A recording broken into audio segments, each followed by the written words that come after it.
l'intersyndicale SYNPICS CNTS, leur dire que vous êtes chez vous et leur souhaiter en tout cas une très bonne communication et leur exprimer toute notre solidarité en tant que confédération et leur dire que nous suivons depuis quelques mois ces péripéties à la RTS.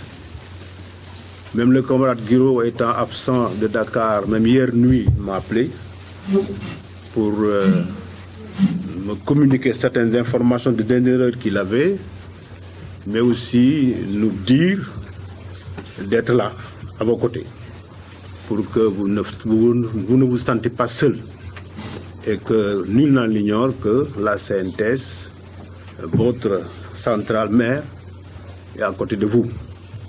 Camarades, donc, sans plus tarder, je vais m'en arrêter là et féliciter les camarades, leur souhaiter en tout cas plein succès. Ce n'est pas facile, il faut le dire.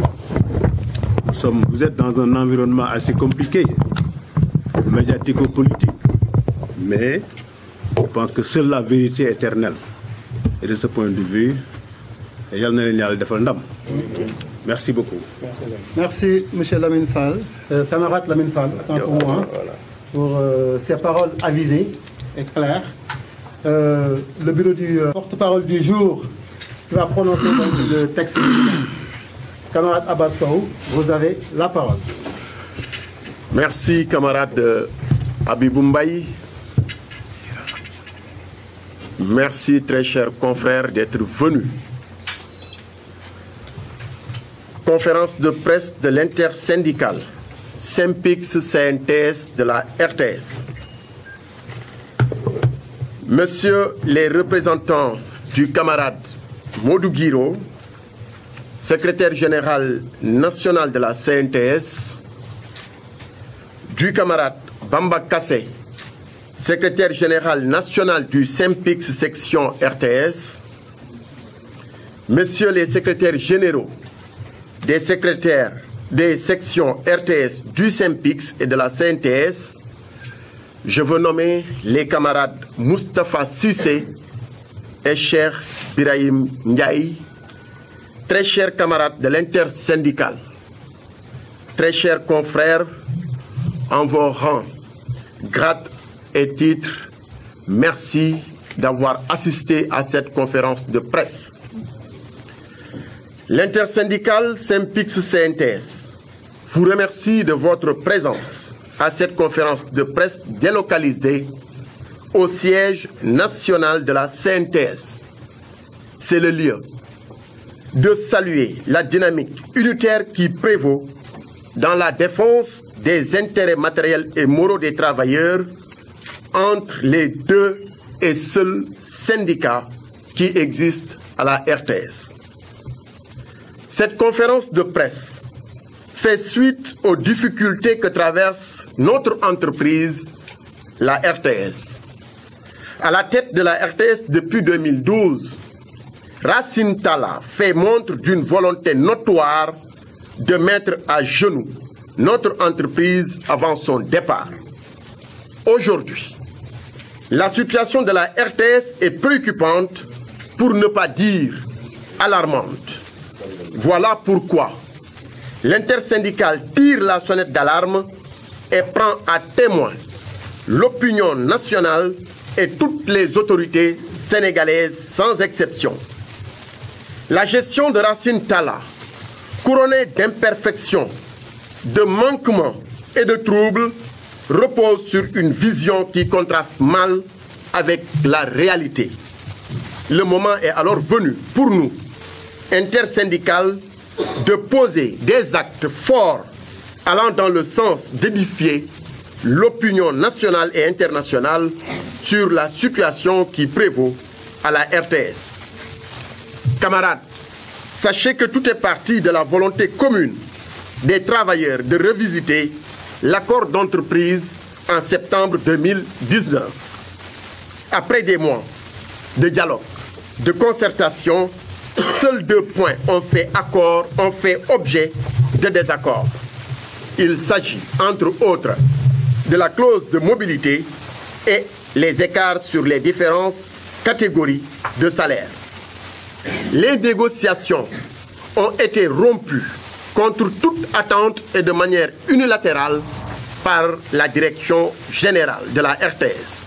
C'est le début d'un combat pour mettre fin au règne d'un syndicat dont le seul tort est d'avoir dit non et d'avoir la malchance d'être en fin de mandat dans un contexte de pandémie où il était impossible d'organiser une assemblée générale. Une fin de mandat, certes décriée au moment où la quasi-totalité des associations, des amicales de la RTS sont dans la même situation. Certaines personnes ironisent même en rappelant que le DG Racine Talla est à la retraite depuis 4 ans. Le SYNPICS, section RTS, est allé en assemblée générale de renouvellement le mercredi 9 juin 2021. Mais c'est sans compter avec une immixtion flagrante de Racine Talla qui a lâché toute sa meute contre les syndicalistes de la RTS. Immixtion allant jusqu'à intimider des agents de la RTS. Une promotion est faite à certains qui disent oui. D'autres travailleurs sont menacés même d'affectation. Pour preuve, tous les membres de l'intersyndicale SYNPICS-CNTS, sans exception, ont reçu des décisions mettant fin à leurs fonctions depuis le 6 mai 2021. C'est le moment d'interpeller les autorités sénégalaises, l'opinion nationale et internationale sur la situation de la RTS. Permettez-nous d'énumérer quelques lacunes et faits saillants qui minent aujourd'hui la RTS. Plus de 13 milliards de francs CFA sont injectés dans l'entreprise. Cet investissement que le chef de l'État, le président Macky Sall, a consenti pour mettre la RTS aux normes édictées par l'UIT, Union internationale des télécommunications, est à saluer. À l'arrivée, le choix du matériel acquis laisse à désirer. Pour preuve, le quart HD de transmission acquis dans le cadre du projet HD 2018 a fait objet de plusieurs allers et retours pour effectivement chez le concessionnaire et reste toujours inexploitable. Très chers camarades, nous nous arrêtons pour adresser une mention spéciale au chef de l'État, le président de la République Macky Sall, pour l'ensemble des actes posés pour rehausser l'image de la RTS et mettre les travailleurs dans les meilleures conditions de production. C'est à la RTS que les caméras de surveillance installées à hauteur de 20 millions de francs CFA n'arrivent pas à capter la plus petite image d'un voleur de matériel pour mettre fin aux vols multiples enregistrés sous l'ère Racine Talla.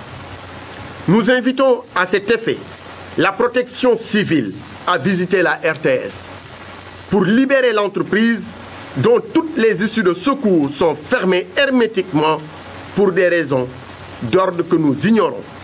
Et dans un contexte de pandémie, l'aération des lieux, une forte recommandation des autorités sanitaires pour arrêter la propagation du virus qui malheureusement n'a pas épargné notre entreprise. Le pilotage à vue du projet de création des antennes régionales qui a abouti à l'empressement dans la mise sur pied des télévisions zonales qui manquent presque de tout et qui méritent d'être évaluées. Le directeur général de la RTS a proposé et a posé des actes que ni la décence, encore moins le bon sens, ne permettent d'évoquer. Permettez-nous d'en évaluer encore quelques points qui se passent de commentaires. Il a à sa disposition 3 véhicules de type 4x4 aux frais de la RTS, un qui coûte près de 80 millions de francs CFA pour lui, un autre de 30 millions de francs CFA pour une de ses épouses et un véhicule de 40 millions de francs CFA pour ses enfants. Il a lancé un projet de réforme de véhicules dont les bénéficiaires ne sont d'autres que lui-même pour ces 3 véhicules et certains de ses collaborateurs pour des véhicules qui n'ont pas 5 ans. Il a le conseil d'administration à sa solde pour faire passer toutes les décisions avec la tenue irrégulière de ces instances. La direction générale de la RTS doit, au moment où l'on vous parle, plus de 100 millions de francs CFA à l'IPM. La direction générale de la RTS doit plus de 130 millions de francs CFA à la coopérative et des milliards à l'IPRES. Racine Talla, lui-même, refuse de verser plus de 40 millions à la mutuelle sociale de la RTS et des recrutements, des nominations sont faits en fonction des affinités, du copinage et du pistonnage. Alors, devant de tels manquements qui ne datent pas d'aujourd'hui, l'intersyndicale SYNPICS-CNTS n'a de cesse de dénoncer et nous voici engagés pour un plan d'action visant exclusivement à redorer le blason, la RTS. L'intersyndicale invite l'État du Sénégal à prendre toutes ses responsabilités pour arrêter Racine Talla avant qu'il ne soit trop tard. Le contenu de nos programmes laisse à désirer.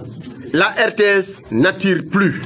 Le plan médiatique, la RTS occupe le bas peloton des sondages et parvient difficilement à dépasser la barre des 100 vues dans les réseaux sociaux au moment où certaines chaînes de télévision caracolent entre 8000 et 1 million de vues. À la RTS, le sentiment le mieux partagé, les sentiments les mieux partagés sont la démotivation, les règlements de compte, les menaces, les démissions, les disponibilités, entre autres. Regardez l'écran de la RTS, vous ne voyez plus certaines icônes de la RTS. Posons-nous la question, le pourquoi. Rien qu'à la rédaction du journal télévisé, nous avons enregistré plus de 20 départs de journalistes, sans compter les agents mis au frigo. Pour la radio, hier seulement, d'éminents journalistes et techniciens ont reçu des sanctions. Leur seul tort a été d'assister à la dernière Assemblée générale du 14 juillet à la RTS. Face à l'ostracisme syndical, nous interpellons le monde syndical face à ces dérives autoritaires visant à mettre sur pied un syndicat à la solde de la direction générale. Chers confrères et consoeurs, c'est triste la situation qui plombe actuellement la RTS.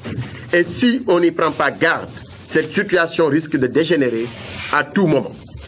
Un plan d'action est déjà concocté et un préavis de grève sera déposé dans les prochains jours pour faire face à cette situation. Très chers confrères, merci de votre très aimable attention. L'intersyndicale SYNPICS-CNTS de la RTS fait à Dakar ce jeudi 29 juillet 2021. Merci beaucoup. Merci beaucoup.